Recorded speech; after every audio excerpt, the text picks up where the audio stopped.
In January 2014, a delegation of African-American activists took a trip to the occupied Palestinian territories to get a better sense of what life is like for the people of the area living under brutal Israeli control. That's today on The Global African. I'm your host, Bill Fletcher, and thanks for joining us. The Israeli political establishment likes to describe Israel as a land with no people for a people with no land. Now, while that may sound quaint, it has no historical foundation. In fact, the people that were living there when Israel was settled and established in 1948, the Palestinians, are the direct descendants, genetically, of the Israelites, the people that were there thousands of years ago. In fact, while the area may have been part of the Ottoman Empire at one point, then controlled by British, the reality was that there was a distinct population that was there. And they have found themselves with few rights that the Israelis are bound to respect. In January 2014, I had the honor of leading a delegation of African-American activists and cultural performers and artists to Palestine, the occupied territories of Palestine, and Israel. I subsequently wrote a piece called Traveling Through Palestine While Black, and that title sums up a number of things. One was the obvious reality that we're black and we traveled through Palestine. But the other thing that it summarized was the feeling of the racialization of the conflict in Palestine. That the Palestinians, they're subject to intense racial persecution. There was this intense violence that surrounded us, not violence as described in the US media from Palestinian activists, but the violence of the occupation. And it is that we're going to discuss with you in this segment of The Global African. Joining us for this discussion is Reverend Graylan Hagler. Reverend Hagler is the Senior Minister of Plymouth Congregational United Church of Christ. He was born and raised in Baltimore, and actually we met in Boston, Massachusetts in the 1980s. Welcome to the program. Thank you, Bill. Good to be here. Good to see you. It's good to see you. You and I were on the delegation to occupied Palestine and Israel in January of 2014. And I'm wondering, in view of the violence that's taking place, most recently the murders in the synagogue, did that trip prepare you for that reality? Were these murders of any surprise to you? Well, the murders really, unfortunately, were not really much of a surprise for me, because the context that we saw in Palestine was one of brutality, oppression, and we use words like that, but we really don't even grasp the gravity of it unless you sort of actually see what we're talking about. It's sort of like the words are kind of mild words in comparison to what goes on day to day, moment to moment. One of the things that's increasingly frustrating for me is, and pretty much being a historian, it continues to be frustrating. We tell the facts, or we tell the news without a context. So we're focused on the deaths in the synagogues that happened the other day, as unfortunate and bloody as they were. But interestingly enough, we don't mention October 30th, when the second most sacred shrine in Islam is closed down by the Israeli military. Al-Aqsa. Right. People cannot worship there at the Dome of the Rock because the settlers want to be able to expand their worship onto where the mosque sits. Right. So and not to mention, even before that, when Sharon, surrounded by hundreds of soldiers, went up into the Dome of the Rock. You know, it's interesting because when you talk about provocations, I felt like the wall was an ongoing provocation. And what struck me in looking at the wall was the violence contained in the wall, the so-called separation wall. You felt like you were in a prison, permanently, everywhere we went. Sure. I mean, and that's staring you in the face day after day, day after day, right? I mean, and it's restricting your movement, it's restricting your ability to earn a livelihood, it's restricting your ability to get an education. In fact, it's controlling all the resources, the water, which is rationed out to Palestinians in occupied territories, and all those types of things. I mean, so it's a continued provocation. It's a continued attack. And yet we sort of treat it as if somehow what is going on, particularly in terms of Palestinians, has no connection whatsoever to the constant provocation that has been created by the State of Israel. Was there any one particular thing that really jumped out at you from the visit, something that you may not have been expecting? Well, I think that what really jumped out at me was the numbers of people that refer to themselves as Israelis or Zionists that are actually immigrants from elsewhere, from Europe and from the Chicago. U.S., Chicago, Rockville, right? Canada, That's right. And so basically, it really drives home the fact that this so-called State of Israel is actually an incursion by Western interests into that area of the world. It was one of the things that struck me, in addition to what you're just raising, was the way that the impact that the trip had on our entire delegation. I will never forget how, when we went to Hebron, one of our delegation had to return to the bus. You remember? And she said, "I can't look at this anymore." Right. And there were a number of emotional acts by each of us. I mean, different things that we did that I thought represented almost like the trauma was just surfacing like bile. Did you feel that? Well, sure. I mean, and let me sort of bring that up since because I think this also fits in with the previous conversation about context. Yeah. In Hebron, you had an attack carried out in the mosque. That's right. Right. That's right. By one of Rabbi Kahani's disciples. That's right. And Israel's response was what? Was to take half the mosque and turn it into a synagogue. Right. Absolute provocation all over again. That's right. And then basically the whole area gets surrounded by Jewish settlers, and you have soldiers on top of soldiers at every checkpoint, and you got people throwing garbage down on the old markets there. Do you think that the apartheid label is appropriate? I think it's very appropriate. I think it's very appropriate, or Jim Crow, because you're looking at crazy things like the wall. The wall that separates one from their own issues of survival. Then you're talking about roads that are Israeli-only roads that basically connect settlements that are deep in so-called Palestine with Israel, and so you can't be on those roads if you're Palestinian. I think you remember when we were walking down the road in Hebron. And the soldiers came up there running to us. I do. And I asked them the question, why? And their response was, because Arabs are not allowed on this road. Right? Well, that story, we should actually fill out the context, because it's very interesting. And we were walking down a road that had been closed off to Palestinians in the Second Intifada, where there had been a major Palestinian market. And the Israeli checkpoint was there. And one of the people was from Chicago. That's right. I'll never forget that. That's right. And he was just joking with us initially until we wanted to go by. And that's when they wanted to see our passports. That's right. Yeah.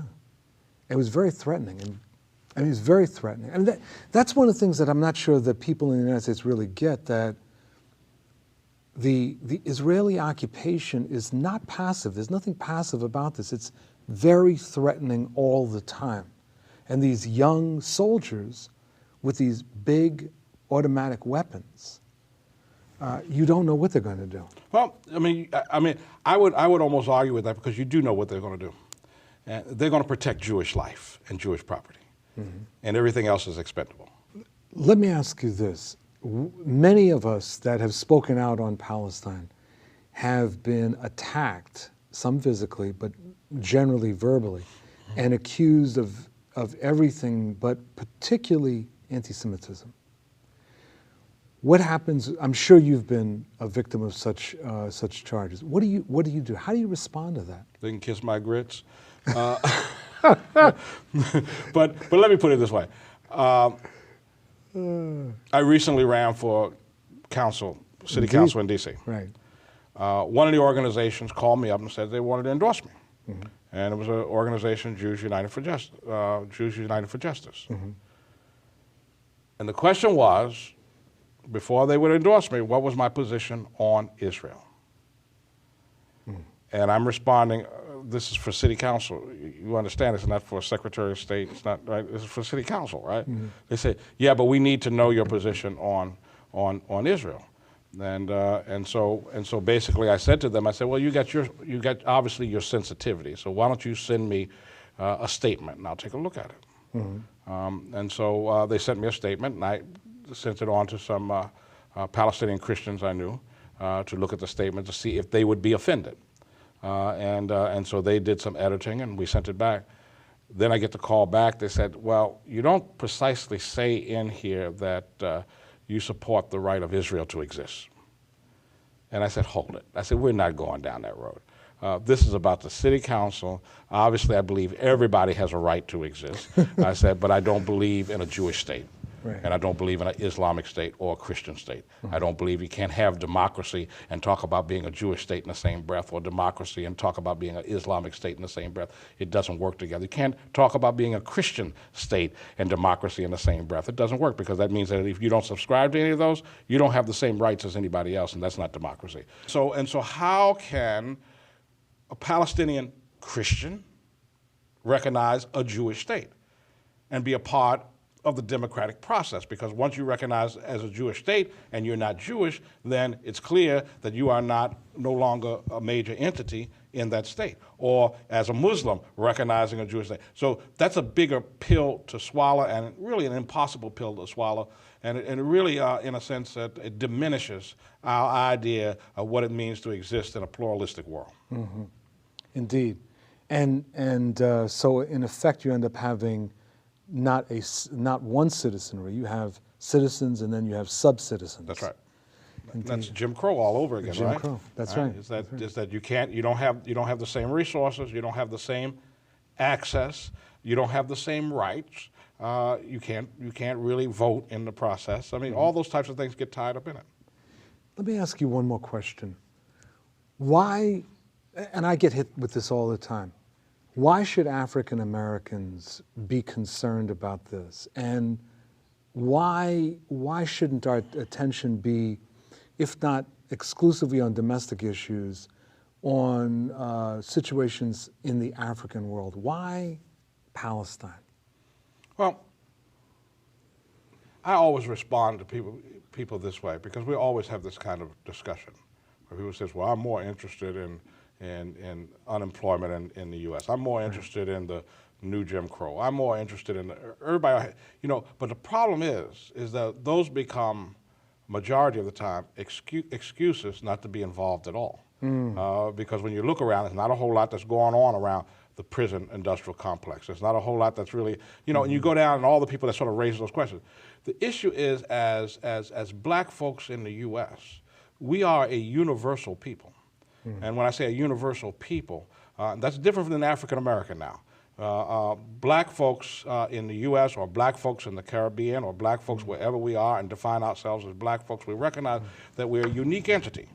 Entity that is connected to the mother continent, but also an entity that's wrought and created in a larger world context, with flowing through our veins as many different bloods and many different cultures and nationalities.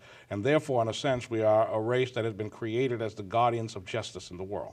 And that's why we need to be concerned about Palestine. That's why we need to be concerned about South Africa. That's why we need to be concerned about what goes on in Baltimore or Southeast Washington or Ferguson, all over. Wherever there's injustice, we need to be concerned. Because one thing that we recognize out of our own history is that when we ignore the injustice, the injustice eventually comes and haunts us. What takes place in terms of Native folks in their displacement of land also comes down to black folks in their displacement of land. It eventually gets around to haunt you. And so that's why we're called to be the guardians. Reverend Hagler, thank you very much. Thank you, Bill. And thank you for joining us for this segment of The Global African. I'm your host, Bill Fletcher, and we'll be back in a moment.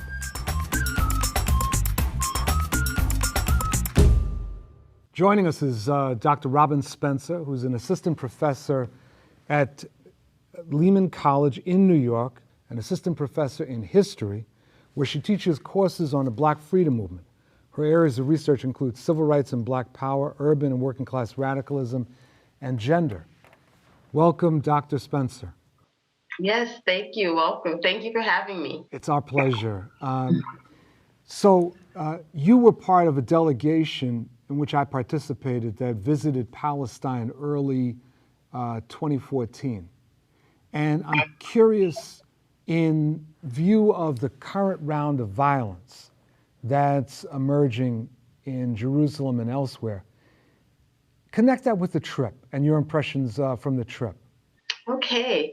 Well, I have to say that the trip that we took together with the other members of our delegation was really life-altering. It sort of changed my whole view of the political landscape, and it gave me new areas of the world to connect with, and it gave me a new sense of activism in a sustained way. So when I came back from that trip, I immediately started to seek out just more information sources.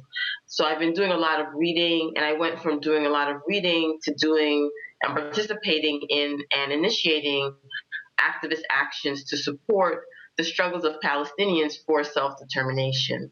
Now, even as I began to engage in those sorts of activities, of course, the news was exploding all around, from the war on Gaza over the summer to the recent spate of violence. And it's been quite interesting as someone who's kind of has a sustained engagement now with the on-the-ground struggles going on in Palestine, the support activities going on in other parts of the world. It's interesting to see sort of things flit in and out of the news cycle. Now, what about this murder, these murders that took place in a synagogue? Did that come as a surprise to you? Not so much as a surprise. I mean, I think it is because there are,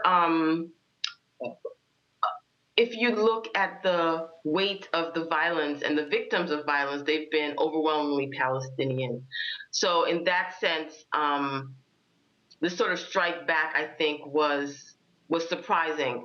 However, I had also been hearing in the news before then stories of increasing escalation of violence. And I feel like in a lot of ways, the situation in Gaza has kind of upped the ante. It has pushed people to the edge and over the edge. And many people have been organizing nonviolently as a result of that. But it's not a surprise that people would pursue other tactics as well. I mean, I think it's the situation of, it's a warlike situation there. And it's unfortunate that, lives are lost in that process. Give our viewers and listeners a concrete example of what you saw with the wall in terms of the impact on Palestinians. I think it's very hard for people to appreciate it when they're on this side of the Atlantic. Well, one of the starkest things to me was that the walls protected roads, which were exclusive to Jewish Israelis. And the wall was connected to a system of security, which involved highly militarized zones and checkpoints where people had to show identification, and Palestinians in particular face all types of scrutiny, degrading conditions, and violence and arrests, arbitrary arrests at those checkpoints.